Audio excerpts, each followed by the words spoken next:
Sometimes, you know, intra-family squabbles are the biggest ones. But we all know that when we walk out the house, we stand united. And sometimes we got to have it out about the conversation about who we are and who we want to be. I know not everybody's going to agree with me on everything. That's not how this works. But I do know that they agree with me on the need to beat Mike Rogers and the need to hold Donald Trump accountable. That is Abdul El-Sayed yesterday after his win in the Democratic primary for a U.S. Senate seat in Michigan, making the case for unity, a word you're going to hear a lot of in the next few days within the party after a hard-fought race against Haley Stevens. President Trump, meanwhile, was out west touting his economic policies in Las Vegas, despite the state, like so many, struggling with higher costs and there fewer tourists. Plus, Iran says it is in the final stage of drafting an agreement with Oman over the Strait of Hormuz. We'll look at the terms of that deal and the concession President Trump would have to make for it to go through. Also this morning, the Senate Homeland Security Committee will vote on a resolution to hold Dr. Anthony Fauci in contempt of Congress. We had Rand Paul here this week promising to do just that.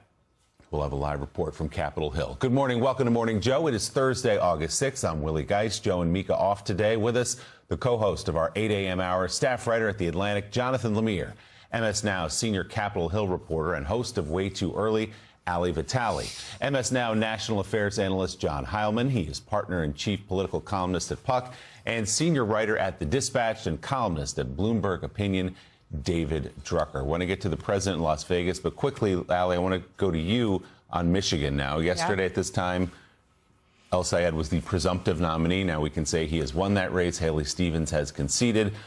I mentioned the word unity. We're going to have breakfasts. We're going to have rallies. We're going to have all kinds of things.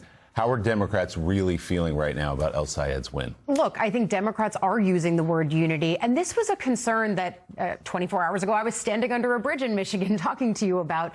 This was a worry that both El-Sayed supporters had and Stevens supporters had because of just how bruising this primary actually was. And so the way that they are all immediately coming together, a concession call from Haley Stevens, immediate statement saying, let's get behind the ultimate nominee, all of that makes sense. I think the other piece of this that Democrats are actively still grappling with is how big is the tent that we can support? Because it's not just a question of backing El-Sayed. They're looking ahead to future primary elections like those in Wisconsin, where Francesca Hong is leading. She's actually a Democratic socialist as opposed to El-Sayed, who doesn't apply the label but certainly has some of the policies. They're trying to figure out how big is the tent that they can support.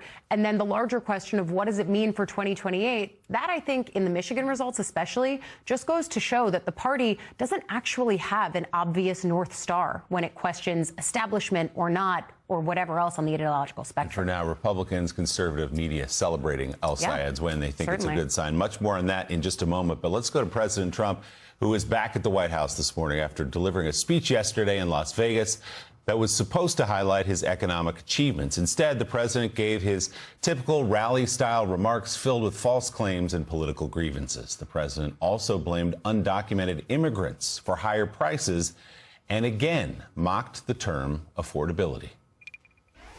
But right now, it's one of the best things. I mean, it's one of the greatest things. People are making a lot of money, no tax on tips, and it's great. This past filing season, 440,000 tipped workers right here in Nevada saved an average of $10,000 on their taxes. Think of that. Just on the no tax on tips. More Americans are working in the United States right now than at any point in the history of our country. I saw polls today on television that say Donald Trump polls on the economy aren't good. The economy is the greatest economy we've ever had by far. The economy aren't good. They're fake polls, just like fake writers. And as illegal aliens go home, the cost of rent, groceries, and other staples is coming down very fast. Our costs are coming way down. You know, they talk about affordability. I took over the country. The prices were through the roof. In my first day, the press said, what are you going to do about affordability? It was a word they devised, affordability. No, they never used that word before. Man, John, they're trying to get him to talk about affordability. They've had all these rallies. They've designed these set pieces for him where he could just get to the idea that people are having a tough time affording the cost of living. He just is incapable of it. Look, you got to admire the man's consistency. He just won't do it. No. They could bring the horse to water, but yet he won't. It is amazing. Yeah, I mean, I talked to aides, again, even yesterday, ahead of this West Coast swing here, in L.A. and then Vegas. And like, look, we're going to have this centerpiece event on the economy. We'll talk about no tax on tips, which is one of the few things he can say he's done for, and that particularly resonates there in the service economy in Las Vegas. But yet he takes the idea of affordability, claims the media invented it, or perhaps Democrats, and then utterly dismisses it. And it goes to his inability to ever admit a mistake, to ever admit that things aren't perfect, that things aren't a golden age. And I wrote, sort of related to this, a piece for The Atlantic this morning about how the reflecting pool embarrassment, how the Air Force One embarrassment, how it wasn't secure enough for him to fly overseas, led to him lashing out, and even using the levers of government to go after those that he blamed in those respective cases, whether it's a canoeist or New York Times reporters. In this case, he is embarrassed, or at least humbled, by the state of the economy, and he simply can't admit that it's not going great. Yeah, it is for those at the very top, no doubt. But there's a reason why there's so much populist anger right now in the country, is because most of the nation feels like they're being left behind, and they look to the president, who seems out of touch. It's not that he's offering solutions that aren't working, and maybe he'd get credit for trying. He doesn't seem to be even trying. And that, I think, is holding him and his party back at the polls. More concerned with building billion-dollar ballrooms and statues to himself across Washington. You heard the president talk there about more people working than ever before. It's a line he's been using a lot lately. That number driven, though, by population growth, as we mentioned yesterday, not his economic policies.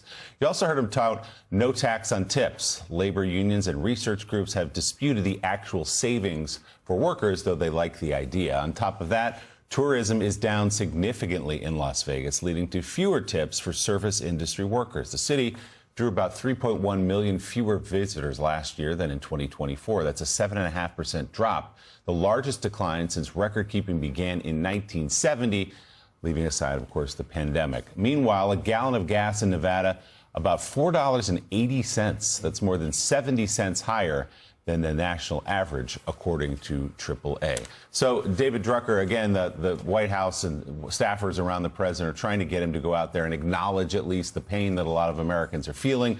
We know how this always ends up. He's in front of a crowd. He's in Vegas. He gets frothy. He gets riled up. And he wants to talk about his achievements, which is fair. But he can't zero in on the issue that is the top of every poll of people's concerns heading into these midterm elections.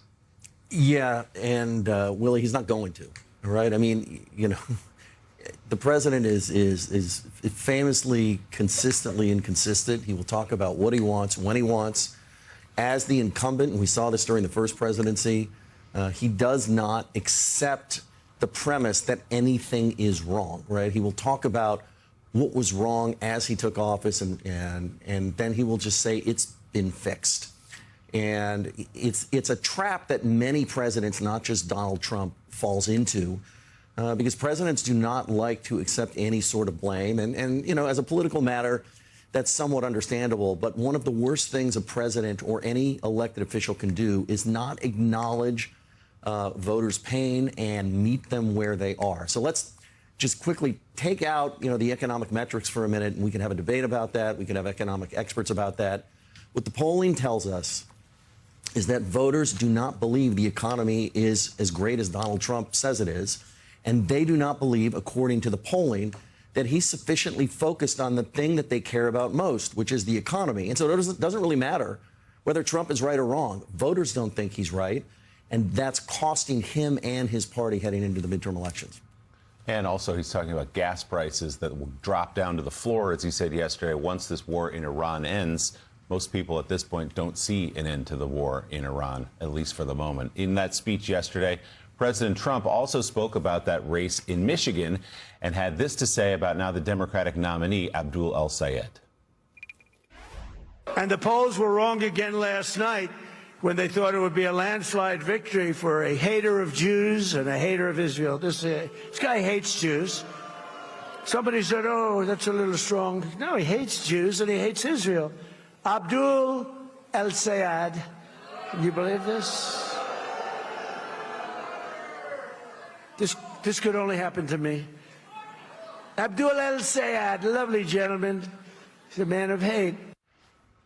Unclear what could only happen to him there, John. But as I mentioned, I mean, you can look at the front page of the New York Post, or you can look anywhere in conservative media right now. This is the candidate that they wanted in Michigan, but also nationally, so that they could make the claim that the Democrats, whether it's here in New York City, in the state of Michigan, potentially with the governor of Wisconsin, are making a turn far left. Yeah, right turn on red, the headline here. And it's the subhead, though, that I think Republicans are seizing on. GOP midterm prospects improve as Dems nominate socialist radicals. I mean, obviously not actually a socialist, doesn't, as Ali pointed out, doesn't actually consider himself part of the DSA. But we're seeing this is the Republicans' closing argument here, is that they think that the Democrats, that there's energy on the left, they're communists, they're socialists. They use those words interchangeably, even though, of course, they're not actually the same thing. It's the Red Scare.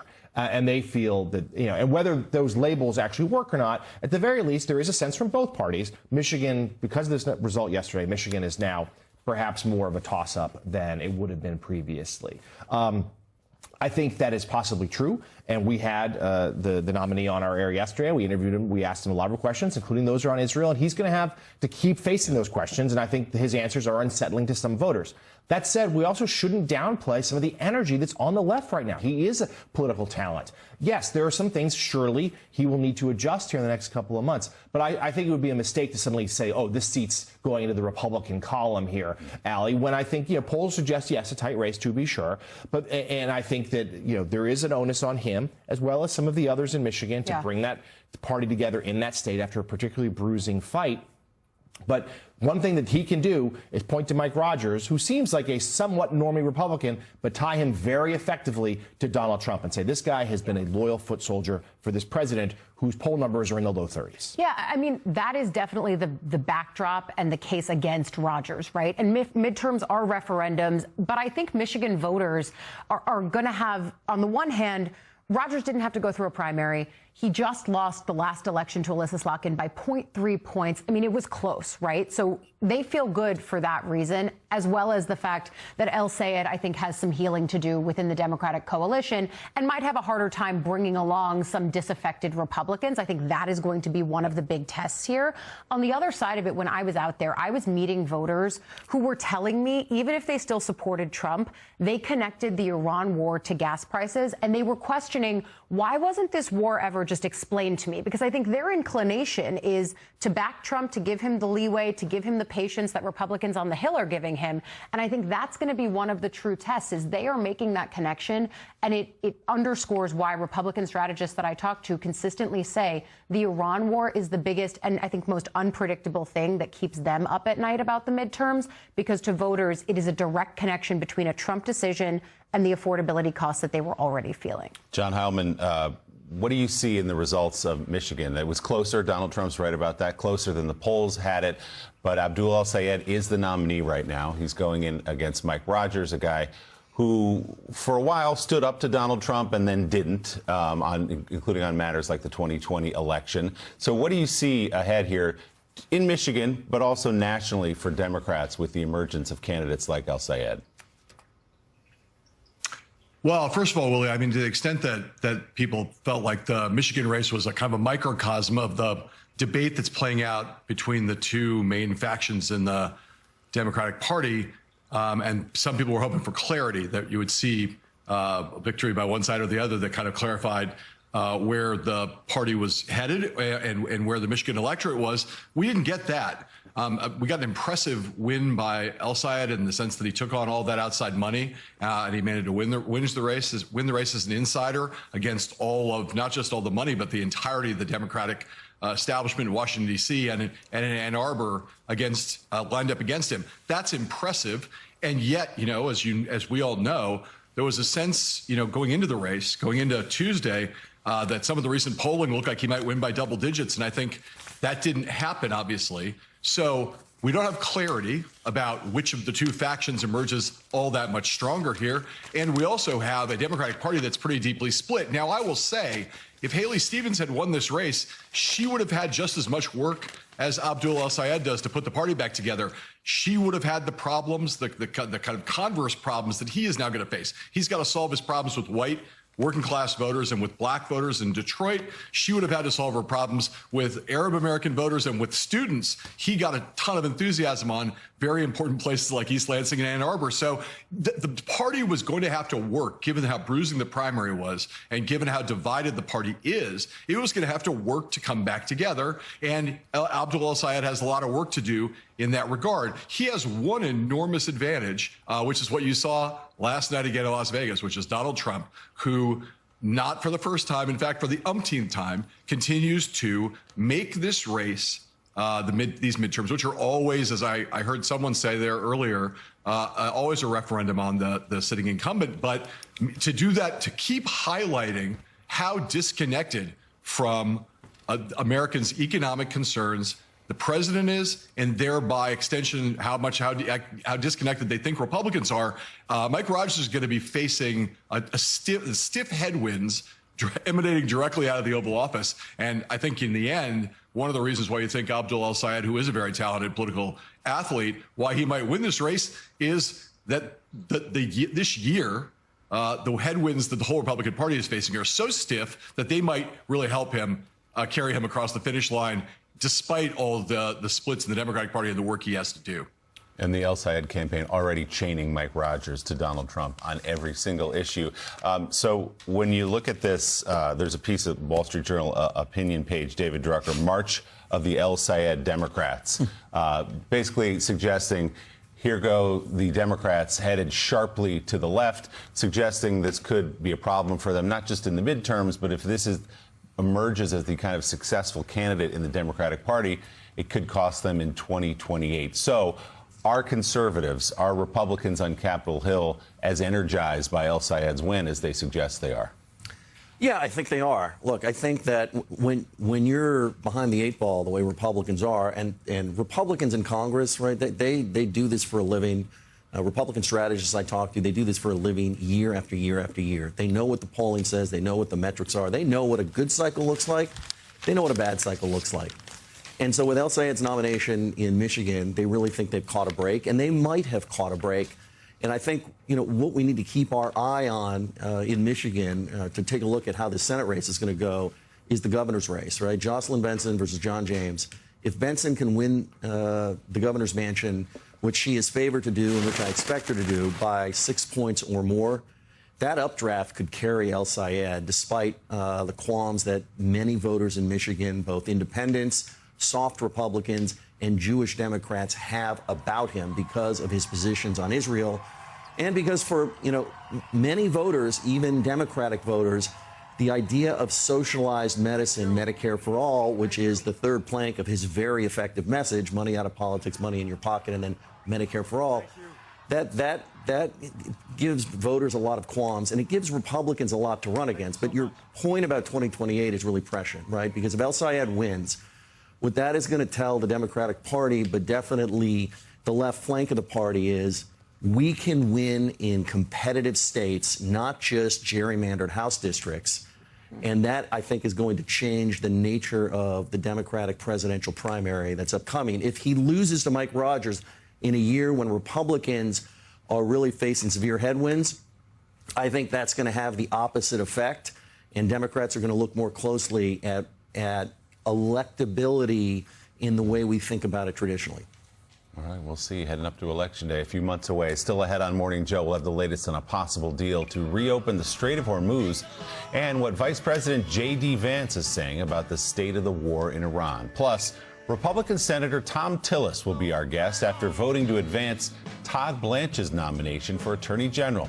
Talk to him about his initial concerns over the so-called anti-weaponization fund and why he came around in the end.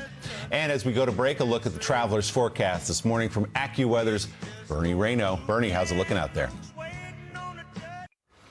The Iranian government said yesterday it is in the, quote, final stage of drafting an agreement with Oman over the Strait of Hormuz. The country's foreign ministry spokesman added that a joint statement would be issued if certain parties do not obstruct the process, seemingly referring to the United States. Iran also continues to insist on some measure of control over the strait, saying it will not go back to its pre-war status of being an open international waterway.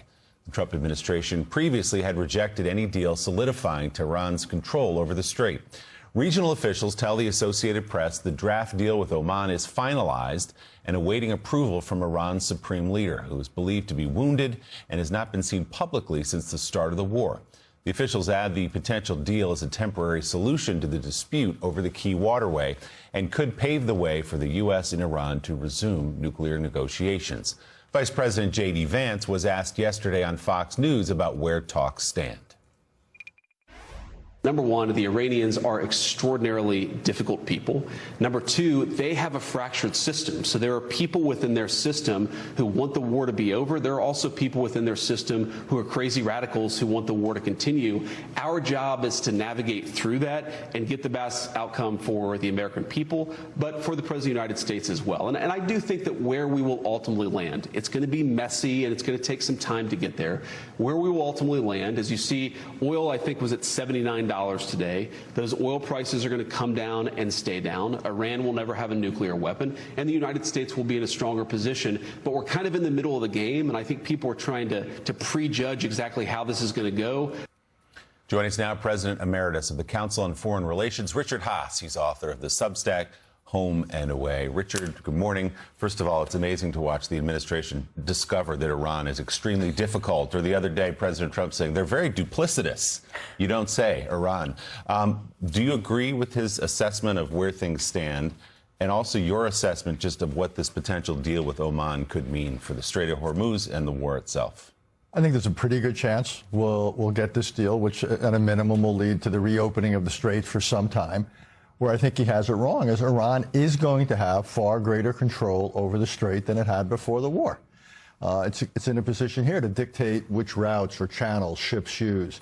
They're not imposing tolls, but the MOU, Vice President's administration signed, gives Iran the right to impose tolls after 60 days. So that's a question of when, not if. So yeah, I think that's going to happen.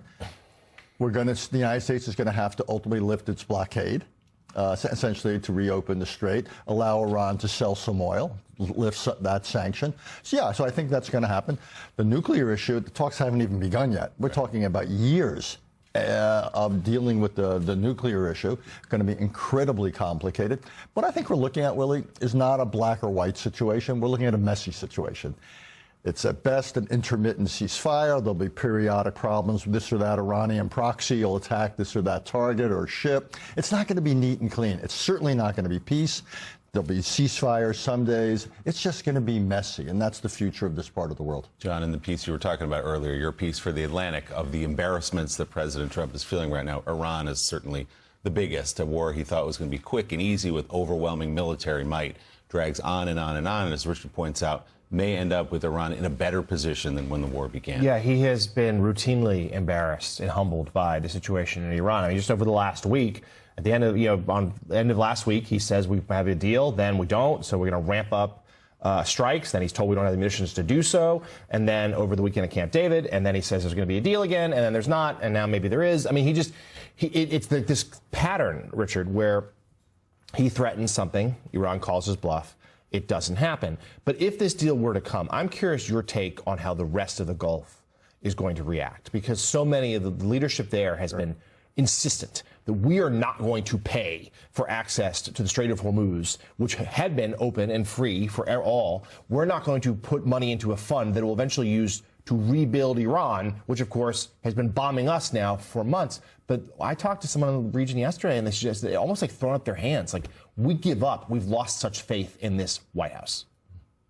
Two things. First, the rest of the region, the Arab countries, look, we haven't been able to defend them. We won't be able to defend them. They have basically decided they're going to have to accommodate, learn to live with a more radical, more influential Iran.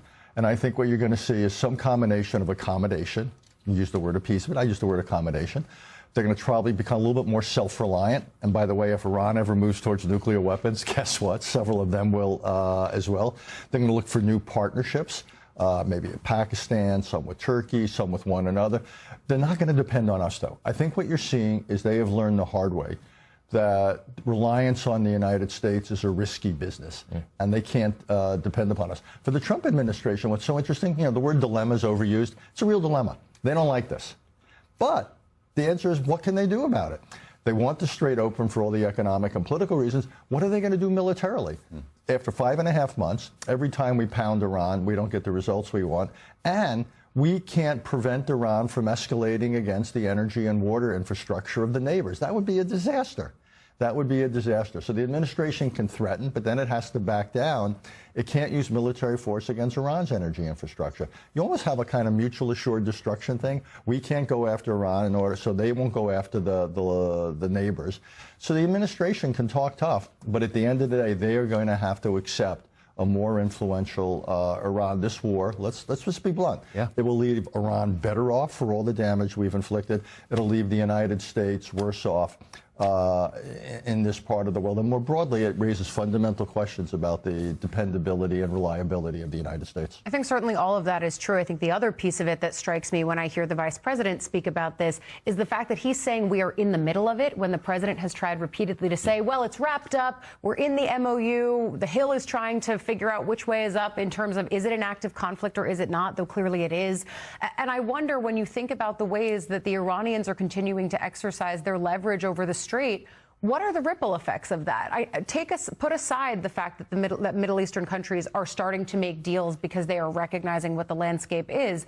What are the practical implications of the Iranians continuing to leverage their control of the strait? It's everything we've been talking about. Yes. That it basically means. But going forward, Iran was in some ways had the worst years possible after October 7th. Yeah. It lost the regime in Syria. It lost control of its own airspace. Its proxies were getting hammered. Iran has emerged from this in some ways as the most influential local state. Yeah. That's not going away. America's relationships with its partners in the region are clearly frayed. These countries are essentially on their own.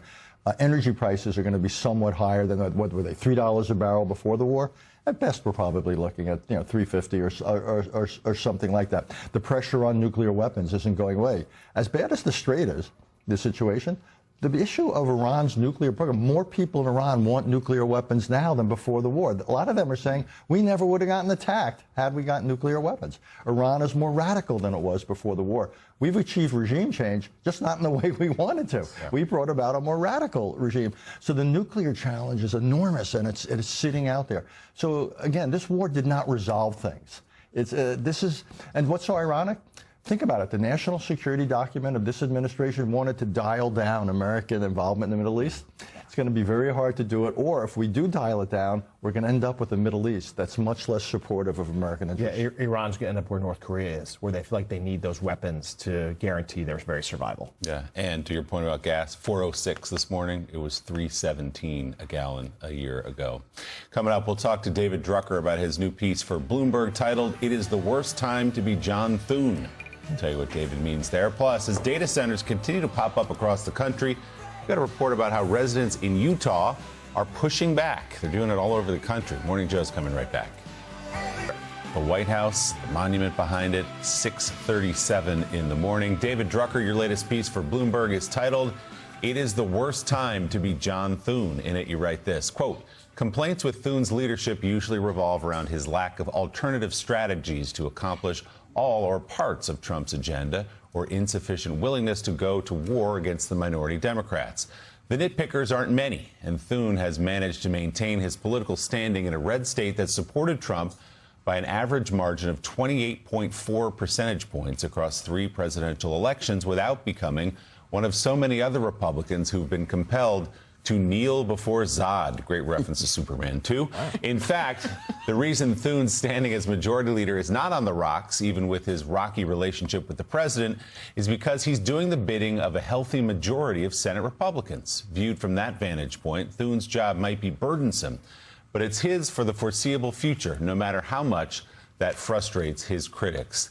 David, not an easy job for anyone to be the Senate Majority Leader under President Donald Trump, but Thune has been walking that line for a long time. Why is now the worst time to be him? Well, there are just so many competing pressures, right? I mean, for John Thune, the number one priority is preserving, if not growing, his majority in midterm elections, where Republicans are facing, as we've been discussing, severe headwinds, right? I mean, that's no secret. And it's bad enough that even though the Democratic Party's path to a Senate majority runs through a collection of red states, it's actually doable. And so at the same time, Thune's trying to protect his members. It's another big thing Senate majority leaders or minority leaders do, really. And I don't think people really understand this. They're elected by their peers to be the leaders so they can run all of the interference and take all of the slings and arrows so they don't have to. And as long as the focus is on Thune, as long as Trump is mad at Thune, as long as, you know, the conservative base or the MAGA wing of the party is focused on Thune, that means you have a whole lot of other Senate Republicans that are quite happy because Thune's doing his job. But he's trying to focus the message on the economy and get things done just before August recess and then after when they return in the fall in a way that puts his members in the best possible position to get reelected for those that are up and to project the kind of message voters are interested in, that's on the economy. And meanwhile, you have Trump, who is obsessed with the Save America Act, which is, you know, that legislation that would move much of the administration and rulemaking on elections from the states to the federal government. And there's simply not the support within the Republican conference for this legislation in order to pass it, you know, never mind 60 votes and never mind killing the filibuster, for which there's no support. And so that's just a lot to juggle. But again, it is the job he signed up with. Willie, what I was just trying to do with the piece, in addition to explaining Thune's predicament right now, is explain what it means to be the Senate Majority Leader. You're not omnipotent. You have certain levers you can pull, but it's a difficult job. You know, Allie, Thune is such an interesting figure. He's kind of from the pre-Trump era almost, what Republicans used to look like, but thriving in the Trump era in his own way, standing up, as David pointed out, on a couple of things, saying, we're not getting rid of the filibuster, Mr. President, move along from that. And the Save America Act just doesn't have the votes. So how is he doing that dance of standing up at moments to the president, but also staying in his good graces mostly? David's piece does such a good job of taking us inside the halls of Congress, because he's completely right that it's a very bad time to be John Thune, and also that Thune is just doing his job. His job is to take the slings and arrows on behalf of his members. For example, you've got to imagine that there was a conversation that happened with Susan Collins about the dynamics in her home state and the tough re-election battle that she faces when she said she was going to vote against Todd Blanche. That then leaves it at people like Thune and frankly Barrasso's feet to make sure that they are still accomplishing the president's agenda by finding the other votes they'd need to put Blanche on the floor, right? It's why we're looking at Murkowski and Cassidy, who have their own concerns about that nomination. All of that flows through leadership offices. And so these complaints about, oh, he's not being creative enough to pass legislation and he's not pushing back on Democrats enough, it actually doesn't behoove Thune to antagonize Democrats. And he has said this in recent weeks, because the way that the rules work is that he needs some Democrats to get on board with things if they'd like to get basic things done. And that, yes, that doesn't apply to the SAVE Act, but they are going to thank him for preserving the filibuster in the same way that Republicans were looking at Joe Manchin and Kyrsten Sinema saying, we're glad that you preserved that power of the institution. This is a deliberative body that prides itself on being deliberative. I have to say the discourse gets seemingly dumber every Congress, and yet it is a place that still wants to have debate. And I think Thune is an institutionalist who has reoriented himself in the Trump era. We know he was not always a fan of the president, endorsed against him in the 2024 GOP primary. I remember talking to him on the trail with Tim Scott. I mean, like, those things are true, but he has reoriented his North Star and continues to say to me every time I talk to him, we are aligned on getting the president's goals accomplished, but he's not the House. It's a different dynamic. David's piece also does a really good job shining a spotlight on Superman 2, which was the best. Which was the best of those. Agree. Terrence Stamp. The best. Terrence Stamp. Really good. Really good. Yeah. John Heilemann, we can leave the film criticism aside for you, but certainly this is an interesting dynamic to watch. The Thune v. Trump, where Thune has picked his spots. And there are moments where I wonder if it offers a preview of what the relationship between the Republicans and the Hill and the White House will look like after November. Now, where you know, the GOP may lose one, perhaps even both, houses of Congress. But beyond that, Republicans at that point will have to start looking beyond Trump. There'll be another presidential election. Trump will firmly be a lame duck, as much as he doesn't want to. And I think that the possibility for clashes between these two men is only going to increase, as Trump's going to want his interests, and Thune have more leverage to finally put the party first. Oh my God, Jonathan! I mean, I literally you're saying the things I was thinking. When I was listening to David talk about his piece. All right. You know, it is a miracle. It is an absolute miracle that John Thune and Donald Trump's relationship hasn't already gone totally south. In that, you know, we see what Trump actually cares about. There is no legislative agenda out of the White House. The only thing Trump really wants is the SAVE Act from the Senate, and the fact that Thune has not only. It's not that he's not been able to deliver it to him. It's that he's not been able to, but also doesn't want to deliver it to him. I would have predicted that by this point in this year, that the relationship between Thune and Trump would look a little bit like the relationship between McConnell and Trump in the first Trump term. And the fact that they're still not at each other's throats is kind of amazing. If Trump loses both, one or both, but particularly both, if he loses control of the Senate for Republicans, I think the open warfare and antagonism between the White House and the upper chamber among Republicans up there is going to be intense over the last 2 years of the term, because their interests are going to be utterly unaligned at that point, and Trump will be incredibly bitter and claim that John Thune was the person who, by not changing the filibuster, was the person who cost him and cost Republicans the upper chamber. So he'll have bitterness and vindictiveness on top of institutional schisms. I just think that's going to be it's a fascinating thing to watch, and really an explosive thing potentially if Democrats take control of the Senate.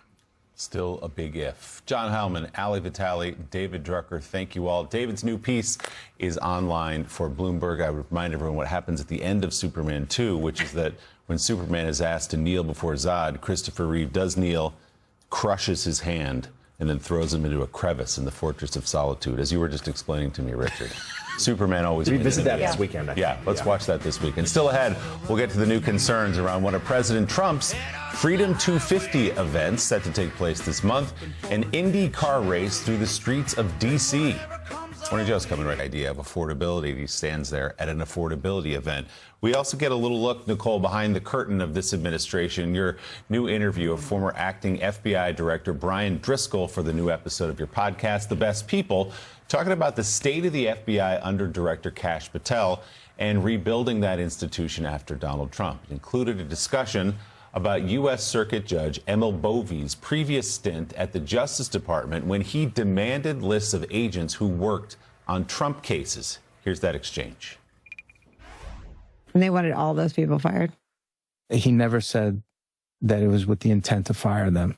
However, to hand over a list while also having digested all the rhetoric coming from outside of our building, elsewhere in the executive branch and elsewhere in the government, I, again, made a personal assessment and decided that I was unwilling, unless it was told to me that it was a legal order, to submit the true names of almost, if not more than 6,000 FBI employees who worked those sensitive investigations against the people that were held responsible.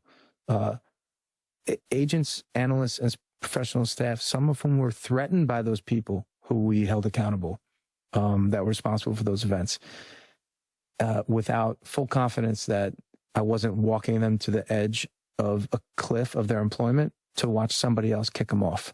Also, to potentially risk having their true name compromised, released, and then the threats to them and their families. I was not willing to tolerate that. Now, eventually, I was surrounded by very brilliant attorneys on the FBI side, a lot of former prosecutors who reflected that after I was internally very resistant, and I was willing to provide a list with one name, my own.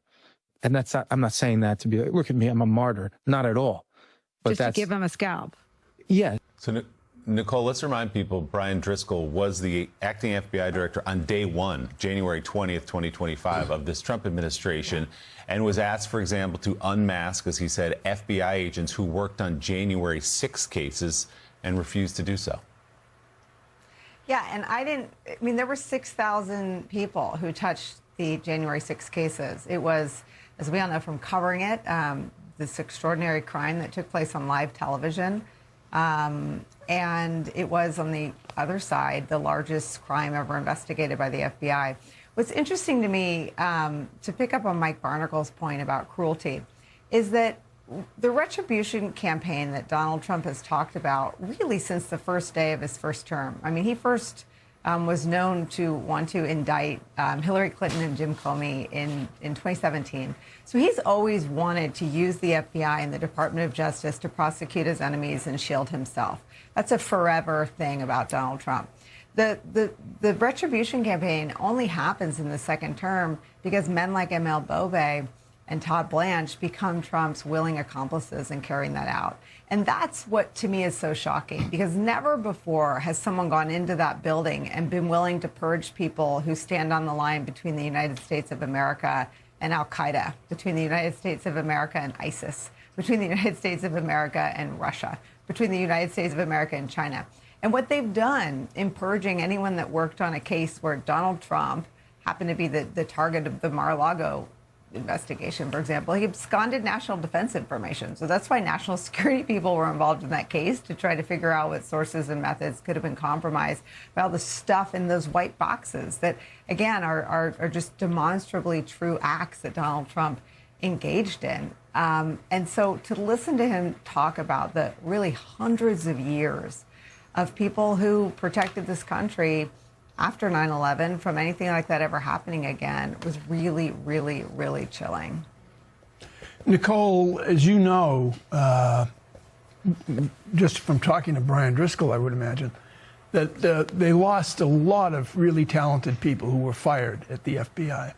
Did Brian Driscoll have any thoughts about how long or whether it's possible to rebuild the FBI to some commensurate level that it was 4 or 5 years ago? So he said, so he's dying to go back in. He said he'll go in and clean the canine dog kennels. He'll go in and drive a truck, or he'll go in and help rebuild it. And he said that of the 6 associate directors who were fired very early in his tenure, that he hasn't pulled them all, but he's not heard of anyone who isn't also willing to go in and rebuild this institution they love. There is much more from Nicole's conversation with former acting FBI Director Brian Driscoll. To listen, scan the QR code on your screen there or download it wherever you get your podcasts. And we, of course, will be watching Deadline White House at 4 p.m. Eastern weekdays right here on MS Now. Nicole, we love you. It's so great to see you. Come back anytime. Thank you so much. So nice to see you guys. Thank you. We'll be watching soon. Yeah, I think she's got a future in this. We'd be happy to have her on again. Mark Leibovich, we want to bring you in a conversation we had earlier in the hour about just where Republicans go right now. We were talking about how Leader Thune has at times been able to keep Trump at bay. He won't blow up the filibuster. He keeps telling him we don't have the votes for this Save America Act. And, you know, they are, though, staring at a very challenging midterm environment. And yes, some in the GOP feel a little heartened by the Democratic result in Michigan. They think that keeps that state in play. But look across the map. The Republicans are playing defense in a number of states that should be out of reach, whether it's Texas or Iowa, Alaska, Ohio. These are places that have been reliably red for cycles now and are now very much up for grabs. And it seems like the President of the United States, frankly, isn't interested in helping. Not at all. I mean, he's been quite ostentatious in his just being so indifferent to this. I mean, they've caught a few breaks. I mean, I do think Republicans believe that they have a more advantageous candidate in El Said in Michigan. You know, the Democrats are in some disarray in Maine, which I think had been seen as really the best pickup opportunity for Democrats. But still, I mean, this is a dogfight in both of those states. I think Republicans thought their biggest pickup opportunity originally would be Georgia. But it looks like John Ossoff is, you know, in pretty comfortable position down there. So, yeah, I mean, look, I mean, I think it is going to come down to, I mean, the states that everyone talks about, you know, Michigan and Ohio and Iowa, I think at this point, Texas. A lot of them were seen to be, you know, easy Republican states until recently. But they're certainly not getting a lot of help from Washington. They're not getting a lot of help from this administration. And I think it's interesting, and I think we can definitely anticipate candidates like Mike Rogers and, you know, others across the country, certainly Susan Collins in Maine, running away from the White House, or certainly not emphasizing Donald Trump at all you know, at least the bare minimum for him to, you know, at least not actively campaign against them. And their County.